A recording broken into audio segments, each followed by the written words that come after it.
Deixa eu colocar aqui as anotações, as ferramentas, deixar tudo preparadinho. Estamos no YouTube, pessoal.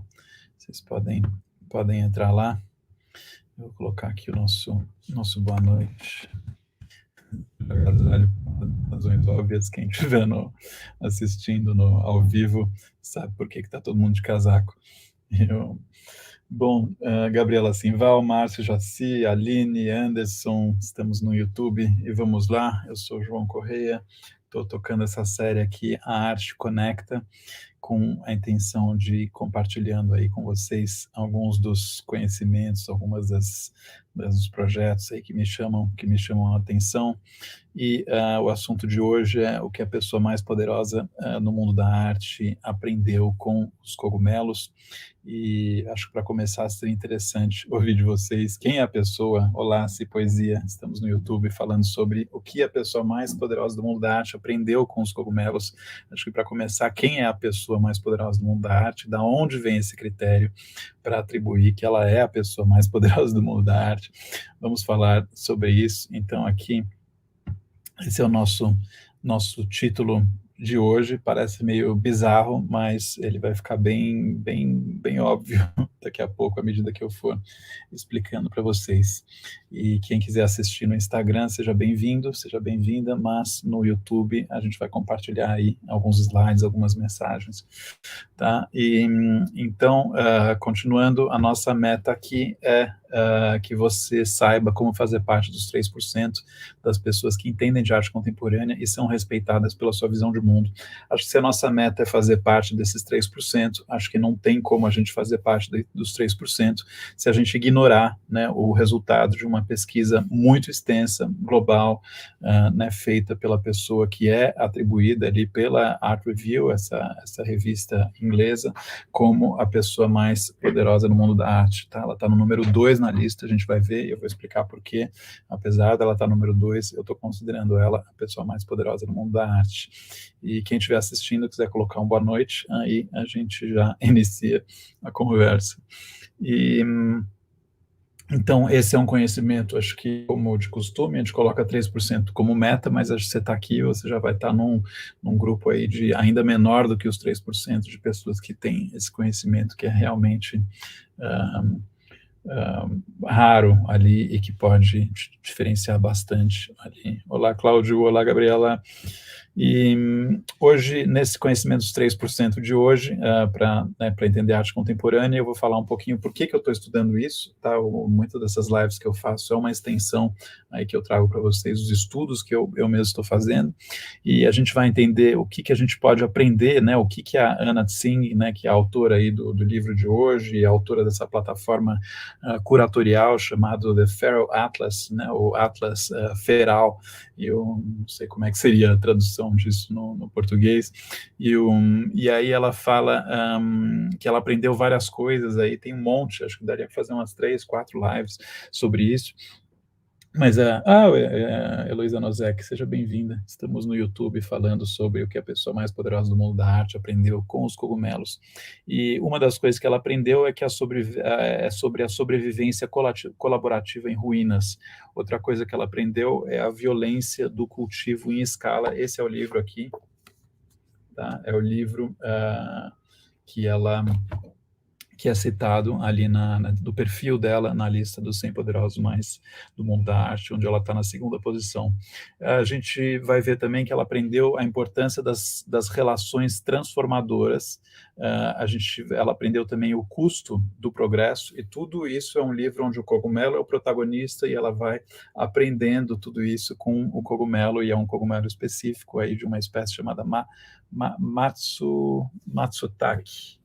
Matsutake, tá? E a complexidade cultural do trabalho. Então, ela vai olhando o mundo pelo ponto de vista desse cogumelo e vai tirando lições de sabedoria ali incríveis, né? Então, aqui vamos entrar esse é o livro, tá? Que eu coloquei para vocês, que é esse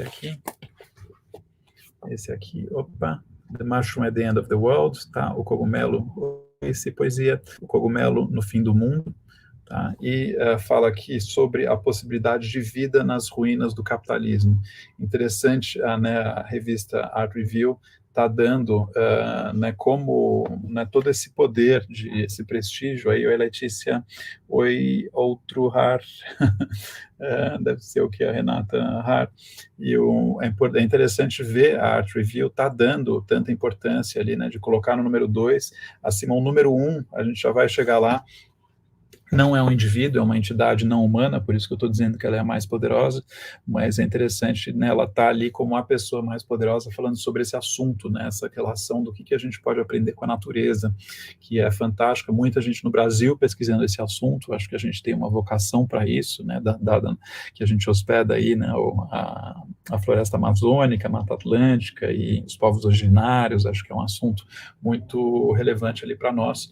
E ela é uma antropóloga, e é uma antropóloga ali de 69 anos. Ela é professora no Departamento de Antropologia na Universidade da Califórnia, e em 1918 ela ganhou o prêmio, né, Medalha Memorial Huxley, do Royal, né, do Instituto Antropológico Real. E ela tem a fotinho aí dela para vocês conhecerem. É legal a gente ver qual que é a carinha da pessoa que a gente está estudando, né? E aqui, conforme eu falei, e é bem diferente, assim, de muita coisa, né? Eu não sei para vocês, talvez para vocês seja normal, mas para a maioria das pessoas, essa ideia de você contar a história do mundo pelo ponto de vista do cogumelo, por que o cogumelo e por que não outras coisas, é algo bem fora da caixa, assim, bem diferente. E a gente vai por que isso está revolucionando aí, sendo considerado um trabalho tão importante, né? Acho que a começar pela metodologia de pesquisa dela, onde é uma metodologia de pesquisa assim coordenada de uma forma global, com centros de pesquisas em várias partes do mundo, né? Em geral, a pesquisa não é feita desse jeito, né? A gente vê uma pesquisa feita que é um pesquisador e não uma rede de pesquisadores ali trabalhando em conjunto. Acho que para começar, isso já é algo assim bastante diferente, né? A outra coisa é a interdisciplinaridade da pesquisa, né? A gente vê entre questões comerciais, entre questões políticas, sempre pelo ponto de vista do que a gente pode aprender com o cogumelo, e né, com especificamente esse cogumelo Matsutake, que é um cogumelo aí que tem algumas características especiais e algumas lições especiais para nós. E no primeiro, nesse ranking, ela está ali, está vendo, número 2, tá, que é o Power 100, né, o Poder 100, que é publicado pela Art Review anualmente. E antes disso tem o IRC 721, tá, que é né, uma outra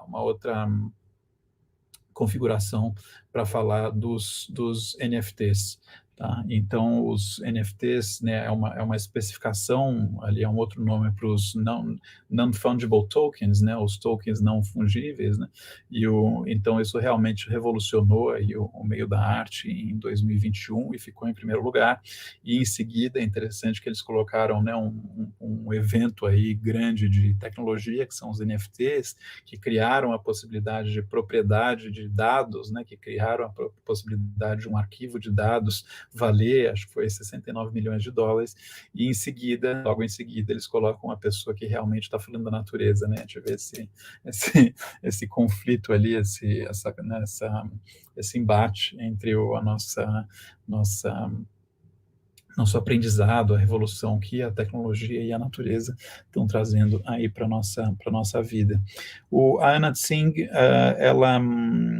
né, ela escreve né, o que o texto aqui fala, é que ela não é, né, de longe a primeira pensadora a dizer que a gente pode entender o mundo tirando a perspectiva humana do centro, mas talvez ela seja uma das primeiras que mostram como é que essa mudança de perspectiva pode acontecer de fato, né? Como é que essa revolução no paradigma, no olhar, pode acontecer de fato, que ela realmente, né, mostra ali de vários, politicamente, comercialmente, em termos de cultura do trabalho, em termos de trabalho, em termos de relações, de interdependência, de colaboração, e ela realmente faz uma releitura ali 360 geral, né, do mundo pelo ponto de vista do cogumelo.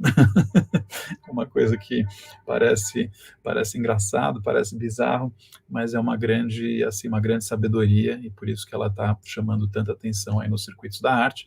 E não só isso, ela traz esse conhecimento, mas ela traz junto com ele uma plataforma plataforma curatorial chamada o Feral Atlas, onde ela tem ali, junto com uma série deixa eu ver se eu tenho os nomes deles aqui para vocês, junto com uma série de outros curadores e artistas, né? Tem aqui os nomes Jennifer Dagger, Alda Kellerman, Saxena e Fei Zhu, né, que trabalham com ela, combinando pesquisa científica e expressão artística.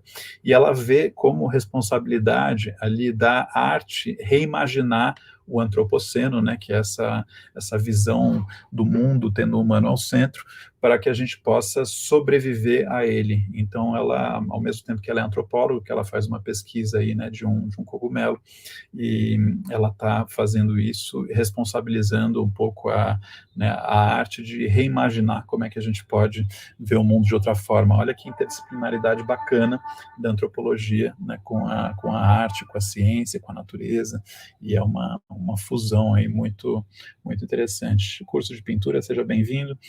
E agora aqui, deixa eu continuar. Nadan Guerra, seja bem-vindo, estamos no YouTube.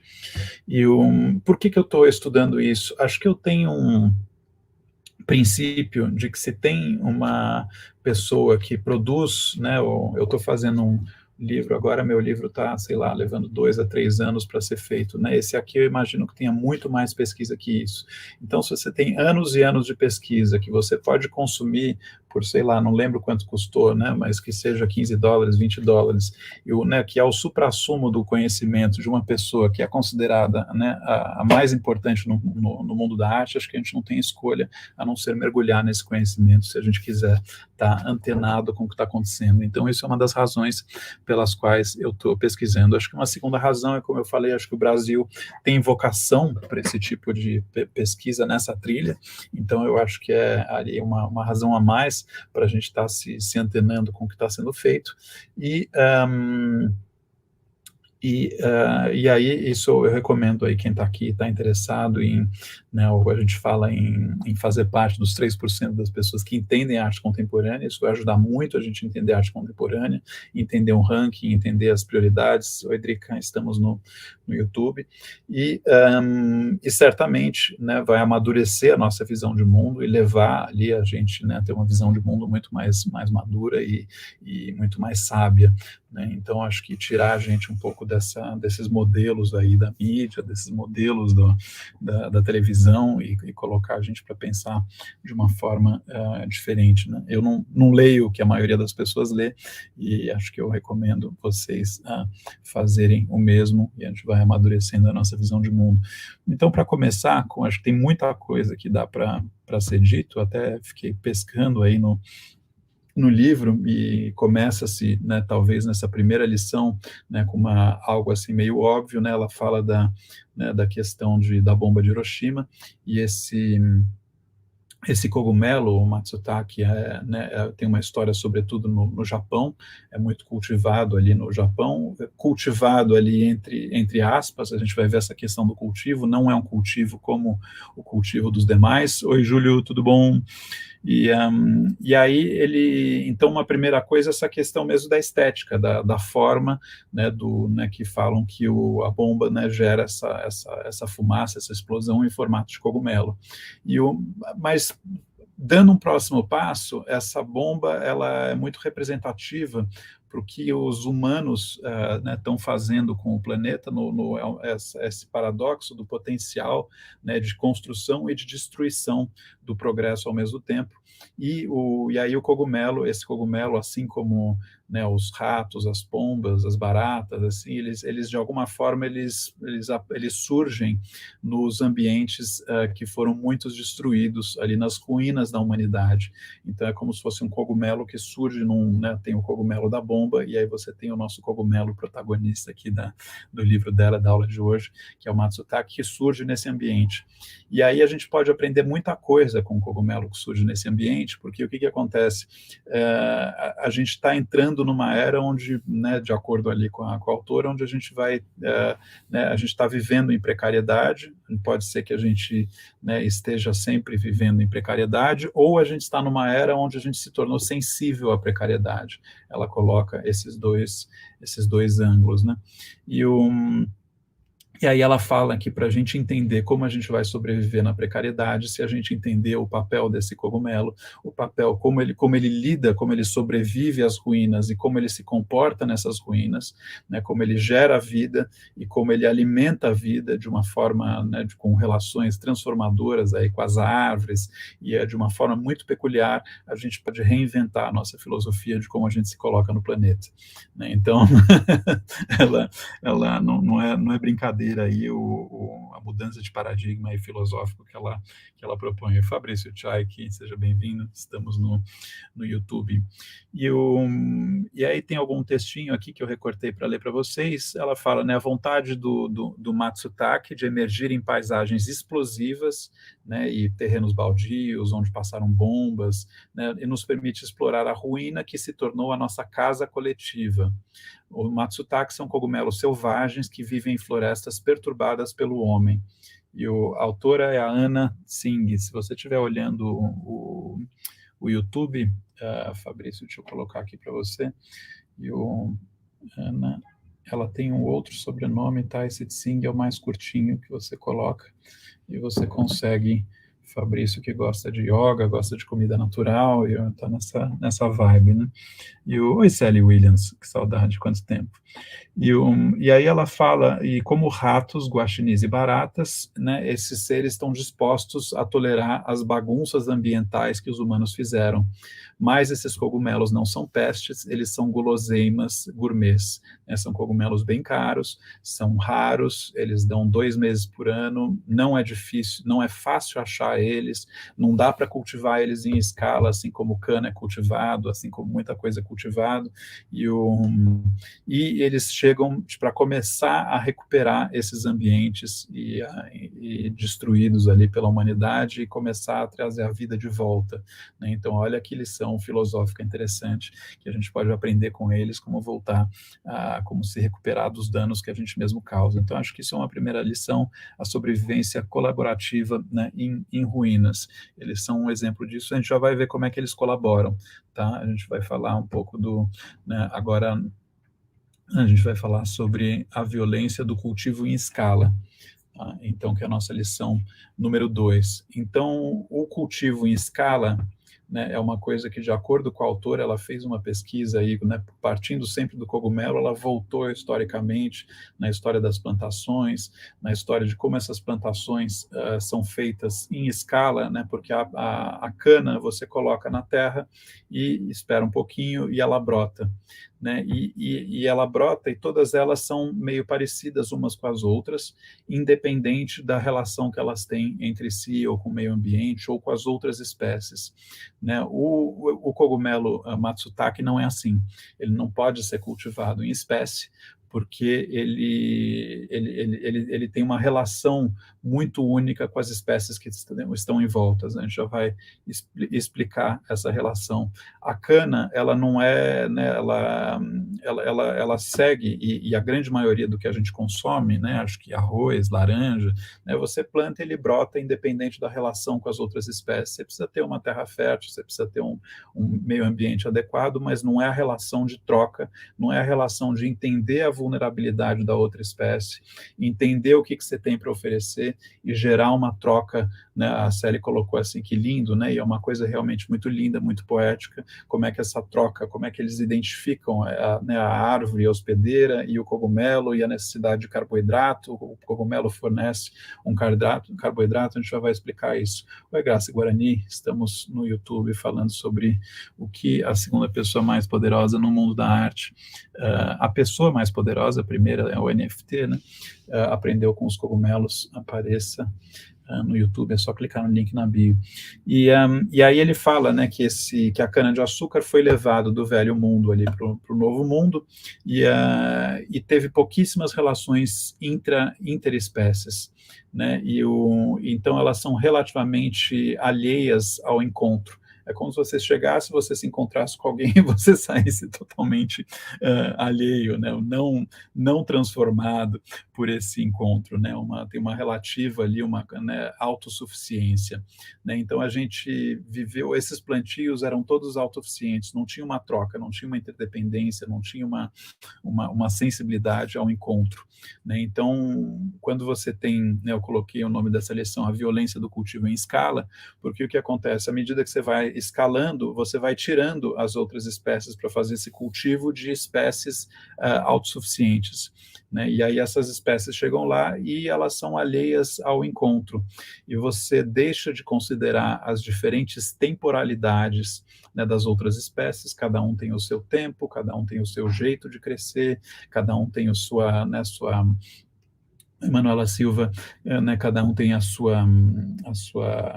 temporalidade, e a temporalidade daquela espécie que você trouxe de fora para cultivar em nome, né, do que é chamado progresso, passa a ser o único tempo que conta, né, para toda a região. Então, o timing ali, né, a temporalidade do progresso, né, enquanto se você tiver, né, uma centena aí de temporalidades diferentes, você passa a ter uma temporalidade que conta, que é a temporalidade do progresso, ou é a temporalidade dessa específica aí que você quer cultivar em escala. E aí ela fala, né, com a cana, a humanidade aprendeu a cultivar as coisas em escala, começou a cultivar tudo em escala, e você passa a ter algumas espécies que dominam tudo, e essas espécies são alheias ao encontro, né, elas simplesmente brotam independente dessa troca. E olha filosoficamente onde a gente está indo. O Fernando colocou aqui, a cana-de-açúcar criou o semiárido no Nordeste, ainda se planta cana em São Paulo, mas aqui não tem semiárido, porque deixam a terra descansar. A escala associada à ganância é muito violenta assim. Isso aí, obrigado, Fernando.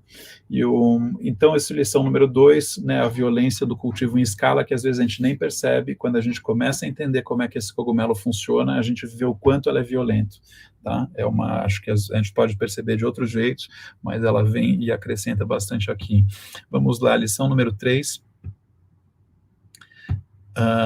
A importância das relações transformadoras, tá? Então, aqui ela fala, vamos contrastar, vamos pensar como é que o plantio de cana em escala é feito em relação à floresta do Matsutake.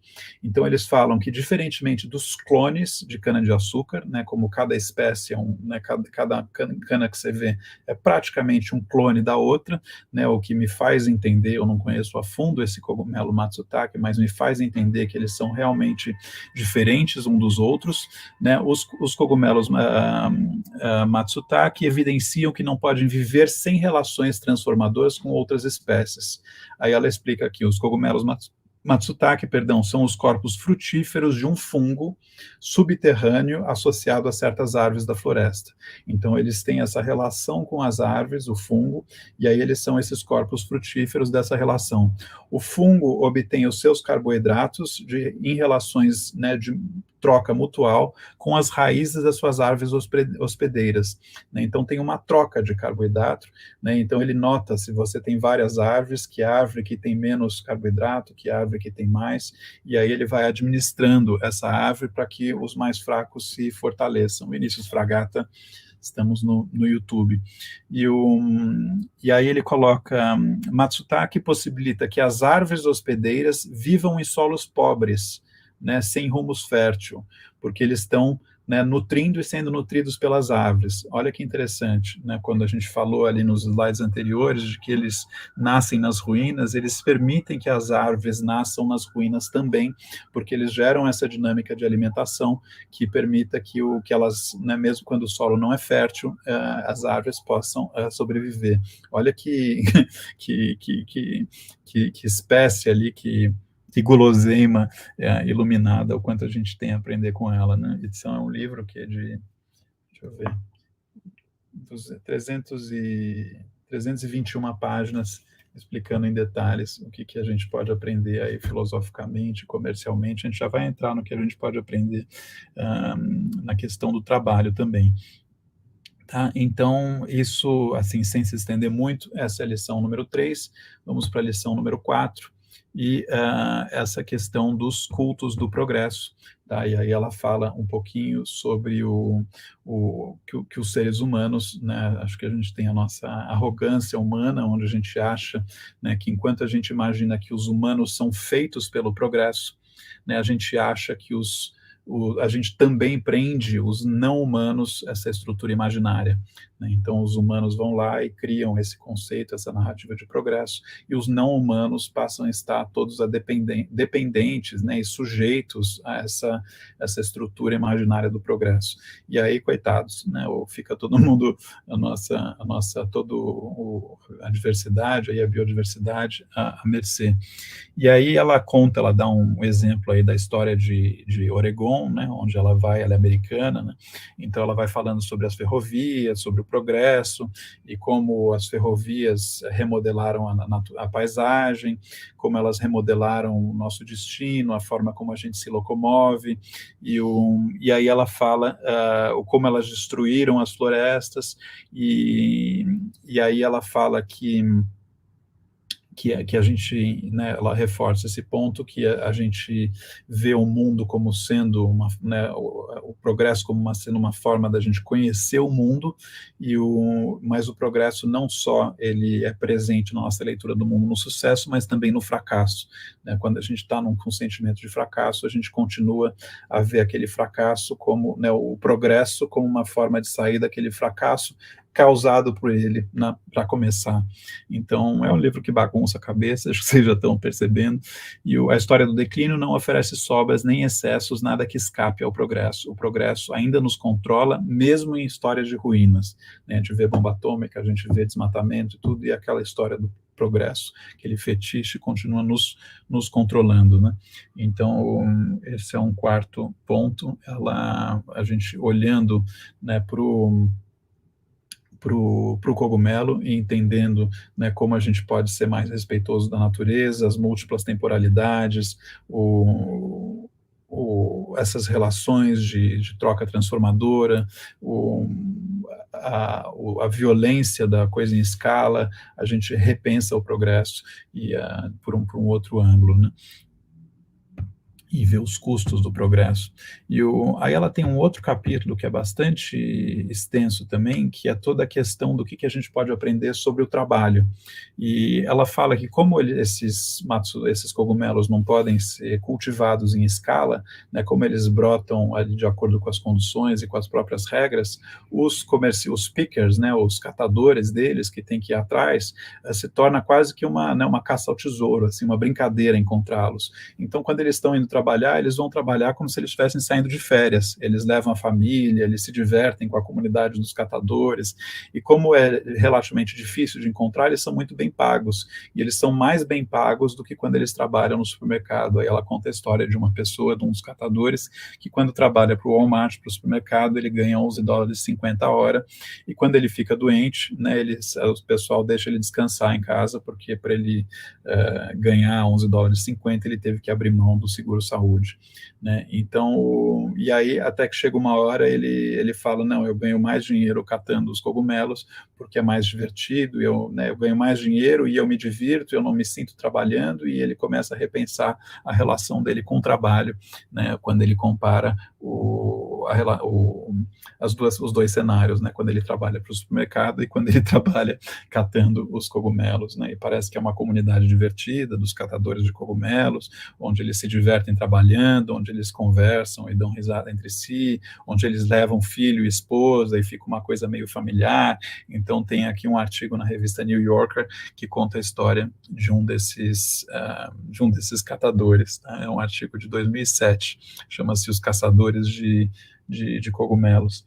Então, recapitulando aqui como a gente viu até agora, né, a primeira lição é que você pode ter, a partir da sobrevivência colaborativa, você pode sobreviver nas ruínas, tá? E ela traz essa questão estética, né, do cogumelo, né, do Matsutake e da bomba de Hiroshima, e né, a gente olha com outros olhos quando a gente vê como é que esse cogumelo nasce, e a gente olha com outros olhos para o cultivo em escala, a gente vê o quanto ele é violento e o quanto ele é ah, alheio ao encontro, né? Olha como a humanidade, né, quem participa aí da Arca, do nosso projeto, a gente vê o quanto a gente se esforça para gerar sistemas aí de conversa, ou regras, ou sensibilidades para a gente conversar, né? A Célia que está aqui, né, a gente fica todo vendo como é que a gente pega pessoas com opiniões diferentes, com perfis culturais diferentes, e faz elas não ficarem alheias ao encontro, né? Que o encontro de fato sensibilize ambas as partes. E aqui a gente tem um cogumelo que a gente olha e vê, né, a forma como ele brota, a forma como ele cresce, mostra um exemplo de encontro, né, que transformador. Então, aqui a importância das relações transformadoras, nossa terceira lição, nossa quarta, os custos do progresso. Acho que a gente está muito acostumado a olhar o mundo por um paradigma de progresso, não vê que às vezes ele carrega o fracasso, né, e à medida que você vai lendo o livro, você vai ficando, revendo todo seu paradigma aí do mundo. E na quinta, né, como a gente pode aprender com o cogumelo e com as comunidades que tem em volta dele, a repensar, inclusive, as nossas relações de trabalho e de comunidade em volta do trabalho, e do que né, de compensação pelo trabalho, né, ela propõe toda uma reflexão, né, olha só o que a gente pode aprender com o cogumelo Matsutake.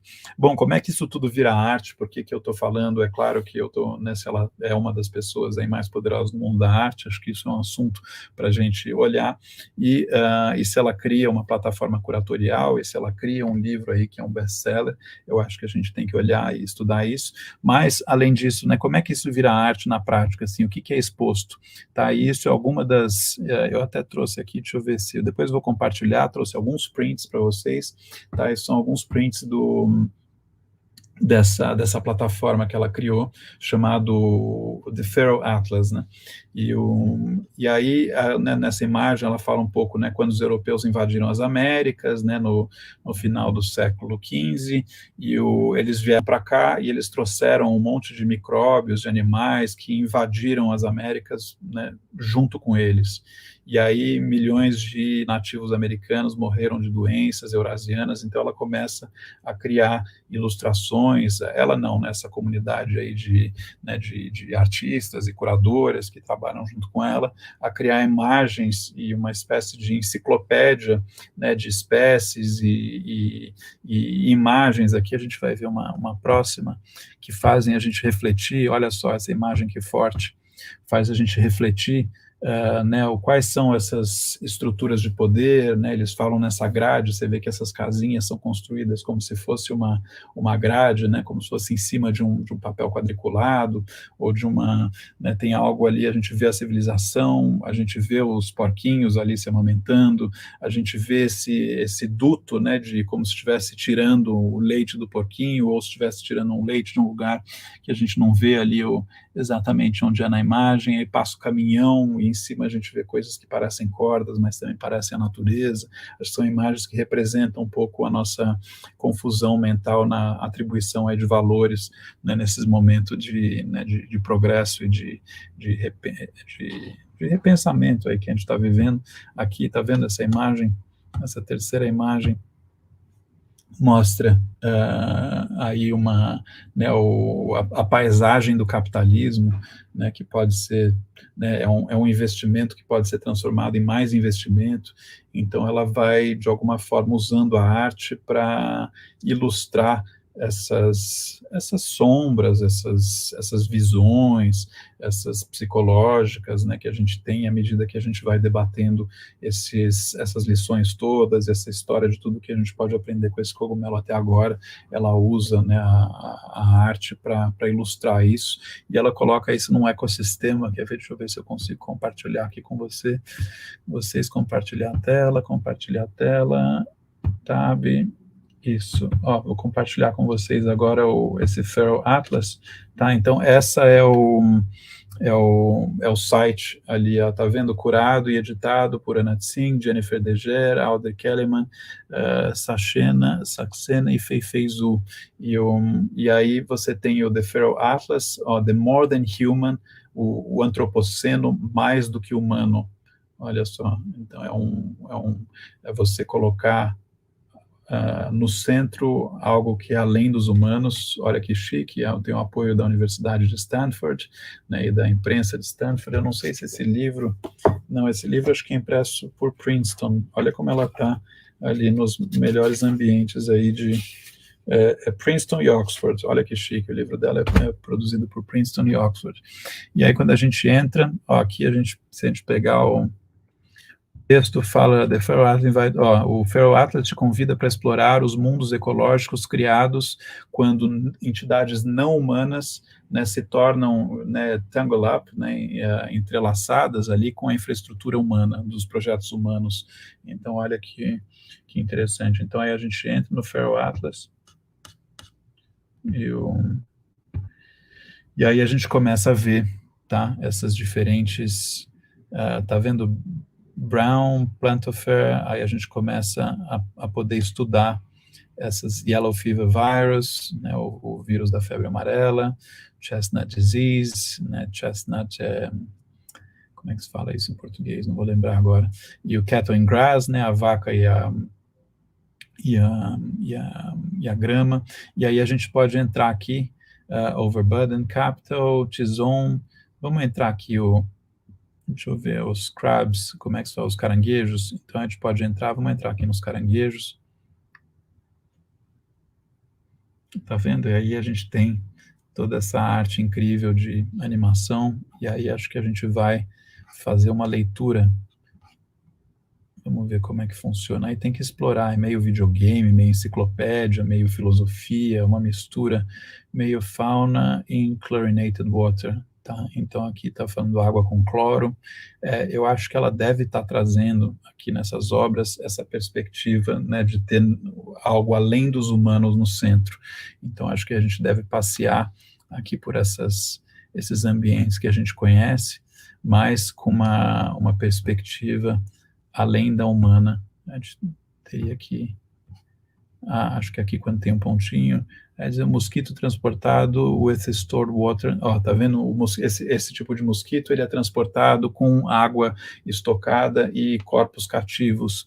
Então, tá vendo? Ela está trazendo essa perspectiva além da humana, underwater shipping noise. Como o barco faz barulho embaixo d'água.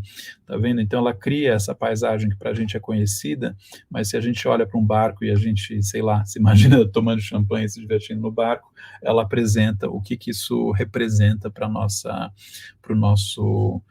leitura do mundo, se a gente colocar algo além dos humanos no centro.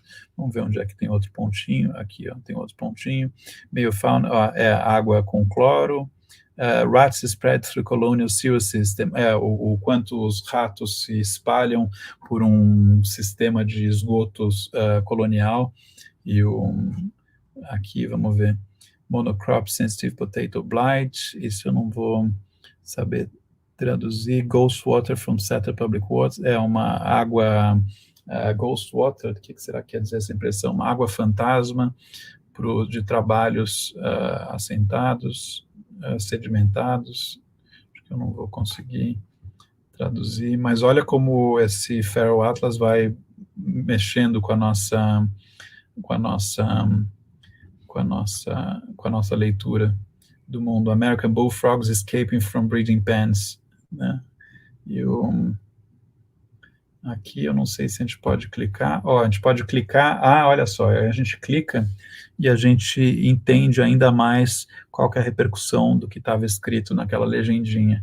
Então, a simplificação ecológica da plantação, a Industrial Nursery, né? Nursery é a enfermagem industrial, a fábrica e o hospital tem cada um dado nascimento a um monte de efeitos, inclusive a cultivação de pestes, tá? Então ela está apontando, né, o que as ruínas aí que a humanidade, né, que o nosso progresso gera.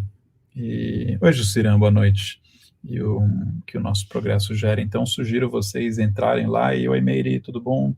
Estamos no YouTube, terminando aí, temos mais uns 5 minutinhos da nossa live sobre o que a pessoa mais poderosa do mundo da arte aprendeu com os cogumelos.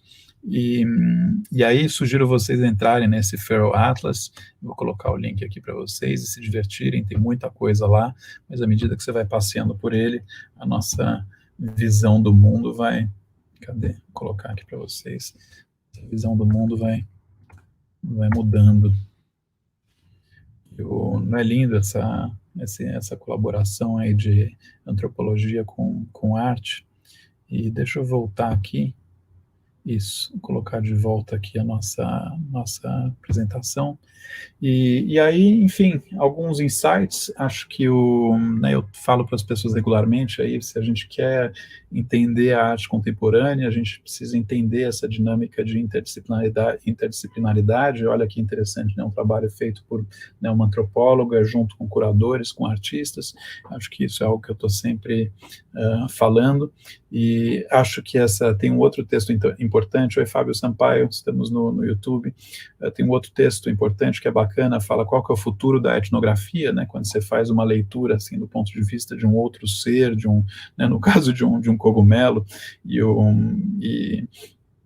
né, qual que é o futuro de você tratar esse ser como um objeto e não como um sujeito, né? Uma vez que você trata ele como um sujeito, olha o quanto a gente tem a aprender, né? Então, acho que é um bom ensaio aqui, e eu vou ver, tem tanta coisa nesse livro, talvez eu me anime a fazer mais uma live sobre ele, tá? Mas por hoje a gente já aprendeu aí bastante desses 3% do conhecimento do conhecimento dos 3% das pessoas que entendem de arte contemporânea. Eu expliquei um pouco para vocês por que eu estou estudando esse assunto. A gente aprendeu essas 5 lições, a primeira, a sobrevivência colaborativa em ruínas, que a gente aprende com esse cogumelo. A segunda lição que a gente aprende com esse cogumelo é a violência do cultivo em escala.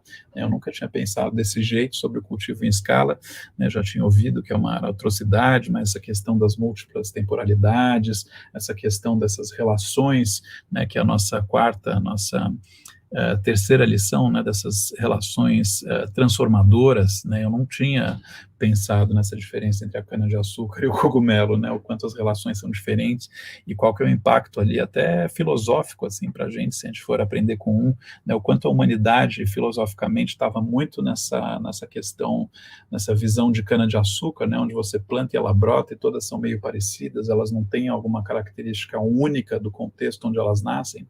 Na arte a gente fala em site-specific, né, como se esse cogumelo fosse site-specific, né, ele nasce para aquele ambiente, né, se não for naquele ambiente, ele tem outra característica completamente diferente. Os custos do progresso, acho que o Feral Atlas mostrou bastante isso, nesse pouquinho de passeio pelo Atlas que a gente fez, a gente viu isso, e a complexidade cultural do trabalho. Quando a gente falou um pouco de cultura do trabalho, no sentido de trabalho, né, catando cogumelo, e no sentido de trabalho, né, num supermercado, mas ela fala outra coisa também, ela fala a importância de quando você vai catar esse cogumelo está em vários lugares do mundo, o quanto as pessoas que conhecem as florestas, o quanto que as pessoas conhecem os movimentos dos animais, eles conseguem identificar melhor onde o cogumelo vai estar, o quanto você tem pessoas ali de gerações diferentes catando esse cogumelo, então essa questão cultural, e também o quanto, né, o cogumelo para chegar na ponta, hoje Jorge Mendes, estamos no YouTube, o cogumelo para chegar na ponta, na pessoa que paga ali um valor alto, porque é uma guloseima cara, né, então ele sai, né, por, acho que é $100 a hora que a pessoa lá ganha, né, e deve chegar muito mais caro no final, ele passa por muitos intermediários, e cada um desses intermediários tem um papel cultural de você traduzir os diferentes ambientes até entrar na cultura comercial do capitalismo, né, porque eles estão numa floresta catando essas coisas, como é que isso chega na mesa de um restaurante chique no Japão, né, num supermercado chique no Japão ou em outros lugares do mundo. Então ela faz toda uma leitura cultural dos diferentes players ali, dos diferentes estágios da cadeia de produção, para ele sair da floresta e chegar no ambiente, né, no sentido de cultura de trabalho, no sentido de cultura ali étnica, né, alguns deles, né, são pessoas mais urbanas, ou mais da terra, ou mais antigas, mais né, como se fosse da plantação, né, da floresta, e às vezes isso vai de um país para o outro, e cada país tem a sua cultura comercial, então ela faz toda essa leitura do que dá para aprender com cogumelo sobre as diferentes culturas aí nos diferentes estágios da cadeia de produção. Então é muito assunto. E vá lá, estamos encerrando, esse foi o nosso episódio 34 da nossa série A Arte Conecta, onde a gente está tentando fazer com que vocês, né, compartilhar com vocês o conhecimento para que vocês possam fazer parte dos 3% das pessoas que entendem a arte de hoje e a arte contemporânea e são respeitados pela sua visão de mundo. E tivemos lives na semana passada sobre metodologia assim, de pesquisa que a gente usou para fazer sobre o nosso curso aí da década de 90, e acho que algumas pessoas curtiram bastante pelos comentários, e tivemos uma série de lives também sobre as exposições que mudaram tudo. Recomendo que vocês assistam e anotem e pesquisem essas exposições, a gente tem muita coisa interessante ali, e é isso, fiquem de olho ali, postamos no sábado, né, eu fui visitar 7 exposições, a gente postou 3 no nosso Instagram, mas eu fui visitar 7 exposições, todas muito boas, recomendo vocês verem, é que tem muito assunto, mas mereceria fazer uma live só sobre essas exposições. Tomiotaki está com a exposição da Ana Maria Maiolino, maravilhosa. No MUBI está com a exposição do Krasberg, maravilhosa, ambas com muita coisa, muitas obras. E Projeto Vênus está com uma exposição muito boa. Coleção do Pedro Barbosa está com uma das coleções aí mais interessantes do Brasil, acho que é um orgulho. Ele está fazendo um trabalho sensacional com 9 pesquisadores para chegar ali na coleção dele, na exposição que ele faz. Ele abre as obras da coleção particular dele para o público, numa casinha ali na Travessa Dona Paula, e enfim, tem muita coisa legal para ver. Quem estiver em São Paulo, aproveita, quem não tiver, veja virtualmente, está no nosso canal no Instagram. Então é isso, quinta-feira continuamos, às 8h30, com o episódio 35, vou ver aqui se me inspira a falar um pouco mais sobre esse cogumelo, ou se a gente muda de assunto, fica de surpresa, tá bom? Então é isso, boa noite, gente.